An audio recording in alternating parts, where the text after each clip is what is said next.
2 days before my wedding, Nolan Pierce stood in our Denver apartment between unfinished welcome boxes, unopened champagne, and ivory ribbons still looped around my wrist tightly. He kept glancing at the vendor checklist glowing on my laptop, not like a guilty man, but like someone annoyed by unfinished logistics and bad timing. "Georgia, I can't marry you," he said, and the room stayed brutally normal. With favors stacked beside coffee, neither of us had touched that morning yet. I waited for panic. Apology. Some human crack. But Nolan only rubbed his jaw and continued like mercy, was another line he had practiced badly enough. "You're steady, and I respect that. But I need more than steady," he murmured, avoiding the contracts that carried my name and payment history completely. The word should have sounded like love after 7 years of deposits, invoices, late rent rescues, and design proposals I helped him finish alone nightly. Instead, he made my stability sound like a dull room he had outgrown, and something colder than grief moved through my chest while he watched. Then I saw Darcy Belmont's name beside my rehearsal dinner notes, sitting exactly where my own handwriting should have been in the planning folder instead. "Darcy," I said, not asking, because her fingerprints were already on the linens. The music. The vendor calls. And now his mouth by then. Nolan looked almost relieved that I had named her first, then whispered, "She makes me feel alive." Like betrayal had become bravery in front of me. Behind him, 3 lines I had never written waited on the screen. Credit transfer. Private supper preview. Belmont Studio. All inside my event file under my name. I closed the laptop, slid the ribbon from my wrist, and told him, "Make your choice without my money, my contracts, or my name attached, tonight." I left Nolan's apartment before sunrise, but I did not leave like a wounded bride wandering into pity with mascara on her coat sleeve again. My laptop went into my work bag, along with the venue contract, card receipts, vendor emails, and the promissory note Nolan signed for his studio loan. By the time I reached the short-term apartment in Cherry Creek, my hands were shaking, but the folder stayed flat against my knees the whole ride. I opened the wedding account I had created, entered the password Nolan used to tease me for remembering, and watched the truth load in blue timestamps. The first message asked Thomas Greer to convert our rehearsal dinner into a private brand preview under Darcy Belmont's new studio name that Friday evening. The second requested the floral credit move from my wedding package to Belmont Studio, though my card had paid the deposit in full months earlier. The third made my breath stop because it directed any cancellation refund to Darcy's business account, not to the payer of record listed on every signed contract. I called Erin Calder before my fear could become noise, and her voice cut through the panic with insurance broker precision that felt brutal and useful. "Get everything in writing, Georgia, and don't argue with betrayal when the paper trail is already talking louder than he can ever talk to you." So I wrote Thomas before dawn, attaching receipts, signed pages, and a request to freeze every change order until I confirmed consent in writing personally. His reply arrived at 7:12, clean and professional, confirming I was the contracting party, payer of record, and only authorized refund recipient for that event. No vendor could legally move my credit because Nolan felt embarrassed. And Darcy could not inherit my guest list by sounding confident in email threads anymore tonight either. That was the first clean breath I took. Not because I felt safe, but because they had finally made the theft traceable. I sat on the borrowed bed, still wearing yesterday's blouse, and felt the battlefield move from heartbreak into evidence without asking my permission at all. Darcy Belmont called before noon, while Thomas Greer's confirmation still sat open on my laptop like a locked door with my name on it. Her voice came soft, careful, almost wounded. The same voice she once used when borrowing my clothes and calling it sisterhood. "Georgia, I know this hurts, but Nolan and I did not plan to destroy you. she whispered, as if pretty regret could erase ugly timestamps. I kept the phone against my ear and opened the florist invoice she had sent under Belmont Studio, with my wedding date listed as her delivery window. "Then why is my floral credit sitting inside your launch budget?" I asked. And the silence after that was the first honest thing she gave me. When Darcy recovered, the softness thinned, and the woman underneath finally stepped forward without her friendship costume. She told me Nolan felt trapped by my control, that he needed someone who believed in him without turning every dream into a spreadsheet. I stared at her email header, my vendor account, and the phrase "private supper preview" folded neatly into the subject line. "Believing in him does not give you permission to move my deposit," I answered, and her little laugh landed too late to sound innocent. Then she slipped, murmuring that our guest list was perfect for the kind of room Belmont Studio needed. "Our guest list," she said, and my hand went still because theft sounds different when it accidentally tells the truth. I did not raise my voice, because the invoice already had hers. The account had mine, and the vendor trail connected them without needing drama. Darcy tried to pull the conversation back into feelings, saying love gets messy and people make choices they cannot explain cleanly. But nothing about those emails looked messy. They looked organized, timed, and aimed at the people I had invited to celebrate my marriage. I saved the voicemail, downloaded the invoice, captured every header, and let Nolan's next message arrive without pulling me back into heartbreak. "Don't punish her because I chose her," he wrote, as if Darcy were fragile instead of busy shopping my wedding for clients. I forwarded everything to Thomas, the florist, and the caterer, requesting written cancellation procedures and confirmation that no credit could transfer without my authorization. By evening, Darcy had stopped sounding like a scandal and started looking like a liability, which was much harder for her to charm her way out of. By noon, I had stopped thinking like a betrayed bride and started working like the auditor Nolan used to praise when it benefited him. I called my credit card company first, not to cry fraud over every charge, but to flag the add-ons approved after Nolan changed access. The agent asked whether I could identify the disputed items, and I answered with dates, vendor names, and authorization records already open beside me. When she said the investigation would depend on documentation, I almost laughed because documentation was the one thing Darcy had underestimated from the beginning. Every receipt carried my name, every contract carried my signature, and every careless request they made had walked itself straight into evidence. Next, I emailed every vendor in the package, keeping the language clean enough that nobody could call it revenge dressed as business. The notice was simple: no credit transfer, no refund release, no event name change, and no guest list usage without written authorization from me. Thomas Greer replied first, confirming the venue portal was locked and Nolan's access had been removed until I provided direct written consent. The florist followed, then the caterer, each answer more useful than sympathy because paper did not comfort me. It protected me. By late afternoon, Darcy's private supper preview had no room, no flowers, no food, and no borrowed credibility left to stand on. I did not post a broken-hearted announcement or feed strangers a story that still had active contracts attached to it. Instead, I sent a short note to guests and relevant contacts saying the wedding was canceled and no business invitation under my name was authorized. Aaron Calder read it once and texted, "Good. Clean.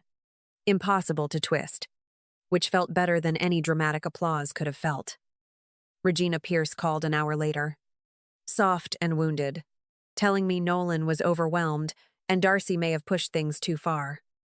I sent Regina the transfer request and Nolan's signed promissory note, and her silence finally stopped sounding like concern.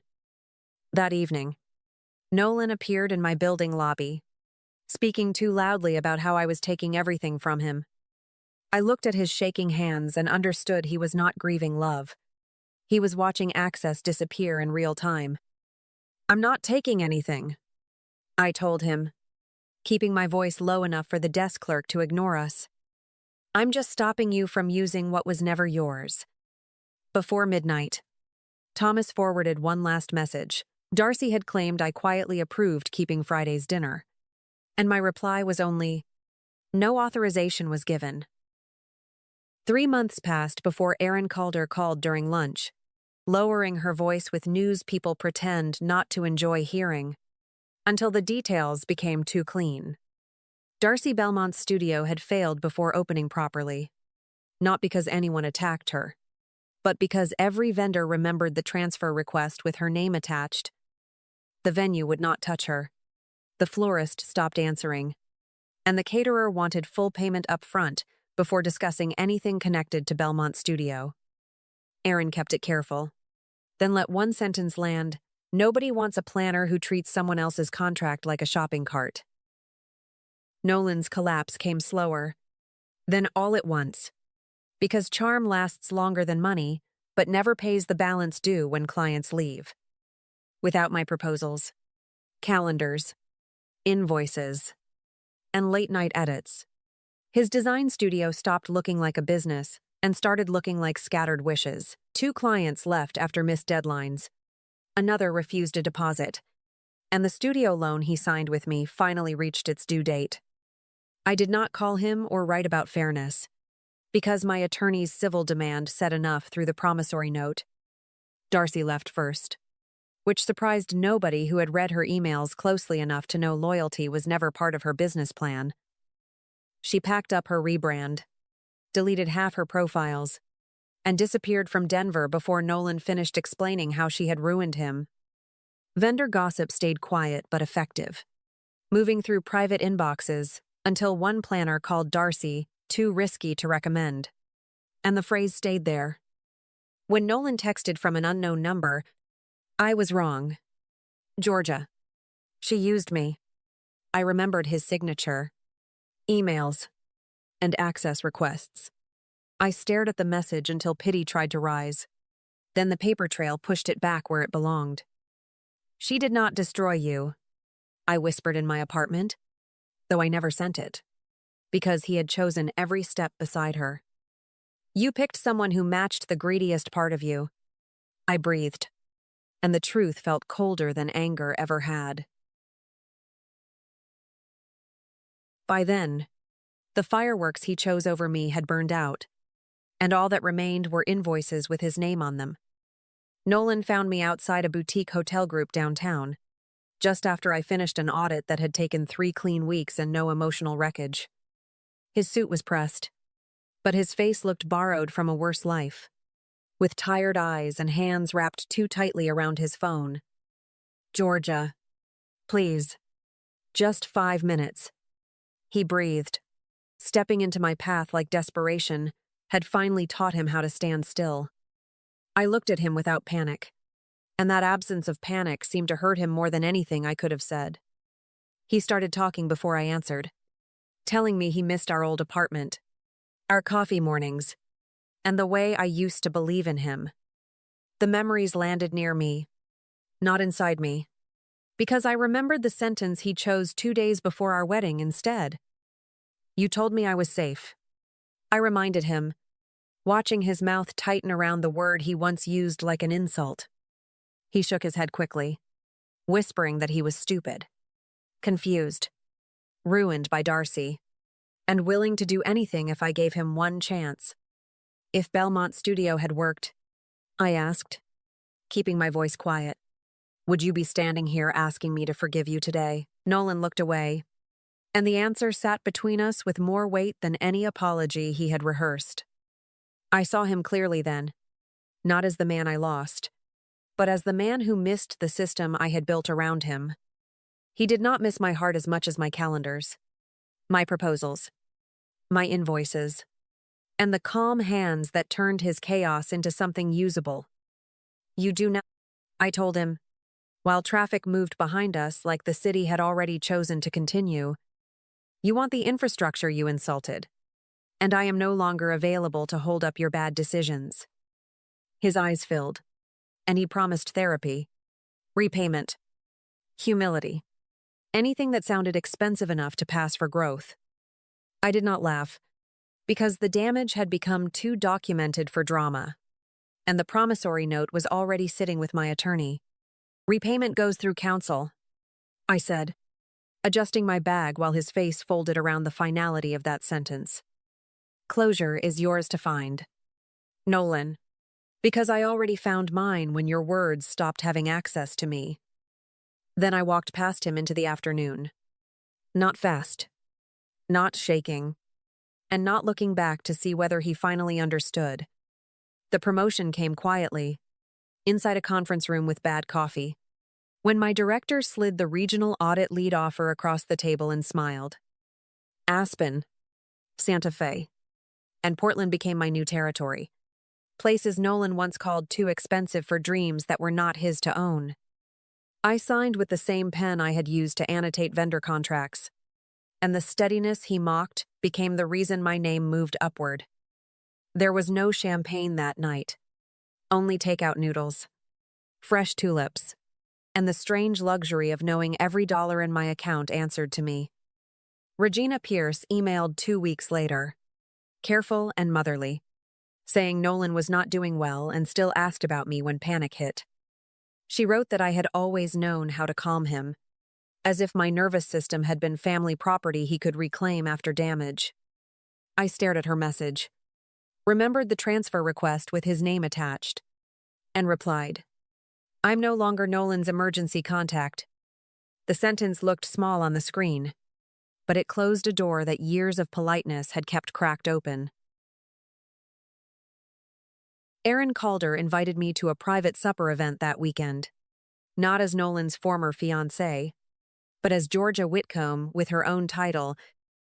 I wore a black dress, arrived alone, and felt no need to explain the missing ring or soften the story for anyone's comfort. Across the room, someone mentioned Darcy Belmont trying to rebrand in another city, and a vendor muttered, "Get written authorization," before changing subjects. I did not smile at that, but my shoulders loosened because reputation had done what screaming never could. Supremacy did not look like ruining Nolan, chasing Darcy, or proving Regina wrong in public where everyone could watch me bleeding.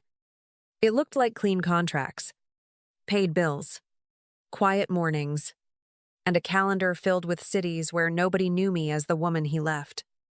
I had not destroyed him. I had simply stopped rescuing him, and the difference mattered every time his name failed to move me. 1 year after Nolan canceled our wedding, I sat on my condo balcony above Denver with tulips beside me and the city burning gold below. There was no dress bag hanging from a closet, no lily scent in the room, no checklist waiting for someone else's approval. I opened the old folder once, not to bleed again, but to see every page that proved I had not imagined the betrayal. The refund confirmation, Thomas Greer's email, Darcy's invoice, Nolan's promissory note, and the saved voicemail all sat there like a closed case. For the first time, the evidence did not shake me. It simply reminded me how far my own hands had carried me. Nolan sent one final email that night, saying he hoped I would someday remember the good parts, and I read it without anger. I archived it instead of answering, because some stories do not need a final argument when the ending has already been signed.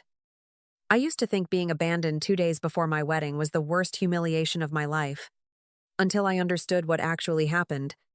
That night released me from a man who called my devotion boring while spending years surviving on the structure he despised. Thank you for listening to Georgia's story, and if any part of it felt familiar, I hope you remember this. Peace is not weakness. Walking away is not failure. And the right love will never require you to disappear so someone else can feel powerful.